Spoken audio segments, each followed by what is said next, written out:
we bring you exclusive interviews with both Hillary Clinton and Donald Trump, now in a virtual tie with just 63 days until the election. No questions were off the table for two candidates who made it clear there's no love lost between them. Here's ABC World News Tonight anchor David Muir. We traveled across the battleground state of Ohio. What's the most important issue that they talk to you about? Jobs. Most important jobs. Getting exclusive access with both presidential tickets. So Labor Day is here. Labor Day is here. And we're with them just as a new poll of likely voters shows the race suddenly a dead heat. 63 days to go, and Trump now leading within the margin of error. You've made a handful of appearances in the last couple of weeks. It seemed, to the media at least, there were more visits with donors than with voters. We did see Donald Trump out there, about 20 different appearances, among them the trip to Louisiana after the floods, the trip to Mexico. And I'm just curious, is the Trump campaign out-campaigning you right now? No, not at all. We had such a successful convention in July, and we came out of that convention with an enormous amount of energy and enthusiasm. We are now in full campaign mode. 63 days to go.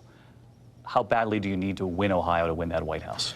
Well, we're up in Ohio, and you see the kind of crowds we're having in Ohio, and I think we're going to win it, and certainly I think it would be very important to win Ohio. People have said Republicans do not win the White House without Ohio. Well, I've heard that, and certainly we intend to win Ohio. We should win Ohio. We sit here in Ohio, a key battleground, and we've seen the ads in these battleground states. They start with, "I'm Hillary Clinton, and I approve this message." And the rest of the ad is entirely about Donald Trump. Because all it takes is one wrong move.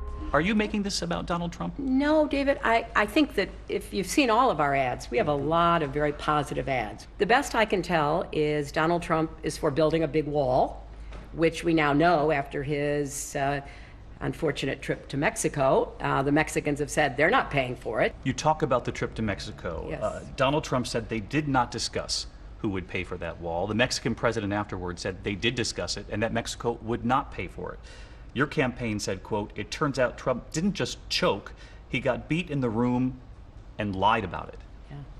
Is that what you believe? Well, that's what it sounded like, because what happened is what we call a diplomatic incident, because he came out saying one thing and the Mexican president contradicted him almost immediately. So it is clear that he went down with a mission. It's been the mission of his whole campaign from the very first day to demonize immigrants, to call Mexicans rapists and criminals, to do everything he could to stir up all kinds of bad feelings about hardworking people. And he didn't raise it, so he did choke. Hillary Clinton, who's also here in Ohio, as you know, told us a short time ago that you choked, that the idea of Mexico paying for this wall has been central to your campaign. Did you choke? So let me just tell you about choking. I don't choke. She chokes. Look at the deal she's made. She's responsible for so many bad things that have happened to our country, including the signing by her husband of NAFTA, which has drained our country of its jobs. I've been given A+, including by you people, but I've been given A+s for the job I did in Mexico. And the fact is, Mexico will pay for the wall. It was discussed that it wouldn't be discussed, but they know my stance, and I know their stance. Did the Mexican president break his word in talking about it? And we had ground rules, and that's okay. See who wins in the end. We'll win, 100%. They're going to pay for the wall. Governor Pence, you're making news this week in revealing that you'll release your tax returns. Sure. And be a pretty quick read. Pretty quick read. I'm curious, do you think the American voter has the right to see the tax returns of Donald Trump before they vote on Election Day? You know, I'm very pleased to provide our tax returns. You're going to find out my family's a middle-class family, and that there'll be pretty clear evidence that we haven't profited from our 16 years in and around public life, as some others have. Governor, I'm asking about Donald Trump and every presidential candidate going back 40 years. I'm releasing my tax returns. Donald Trump will release his tax returns. I'll give mine to you all this week, and he's going to provide his after a routine audit is done. As far as my taxes are concerned, the only one that cares is the press, I will tell you. And even the press, I tell you, it's not a big deal. You don't think there are any voters out there who... I don't think so, no. I think people don't care. I released the most extensive financial review of anybody in the history of politics.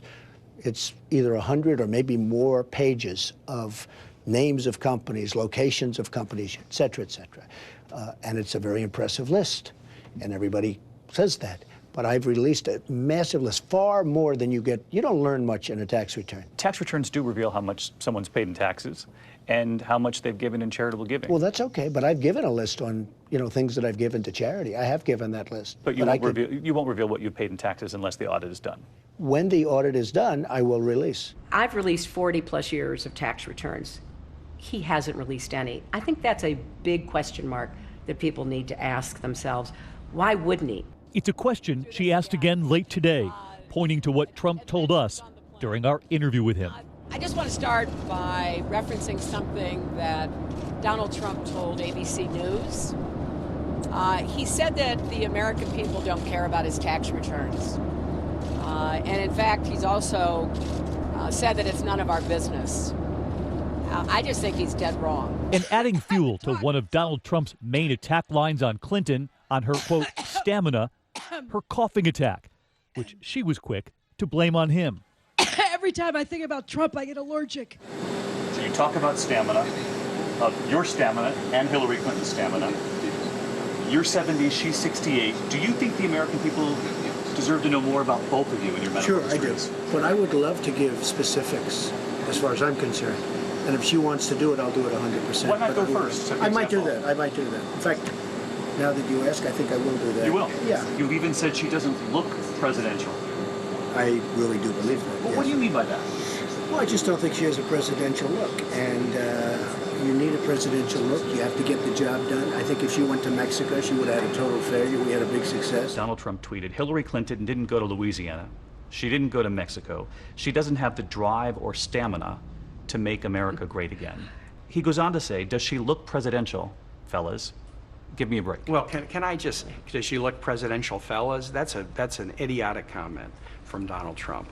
I got added to this ticket about 11, 12 weeks, 100 days from the election. This great public servant has been on the field for 17 or 18 months. It's hard to keep up with her. When you talk about her not looking presidential, are you talking about aesthetics here? I'm talking about general. Hey, by the way, she says things about me that are horrible. As an example, the single greatest asset I have, according to those that know me, is my temperament. But she came up with this Madison Avenue line, oh, let's talk about his temperament. It's the single greatest asset I have is my temperament. What will your temperament be on that debate stage 20 days from now? I can't tell you because I'm not sure that I know. It'll depend. You're going to have to adjust. You're going to have to see. You need flexibility. In life, David, you need flexibility. It may be very nice and it may be very respectful and it may not. Depends on how she treats me. The debate is 20 days away, the first one. So I hear. Are you nervous? Well, I am certainly focused because, Donald Trump announces he won every debate in the Republican primary. I take that very seriously. Donald Trump has said about you and the debates, I know how to handle Hillary. Do you know how to handle Trump? Well, we'll see, won't we, on September 26th. Our thanks to David for that report. The Trump campaign says it will keep us posted on the timing of the release of his medical records.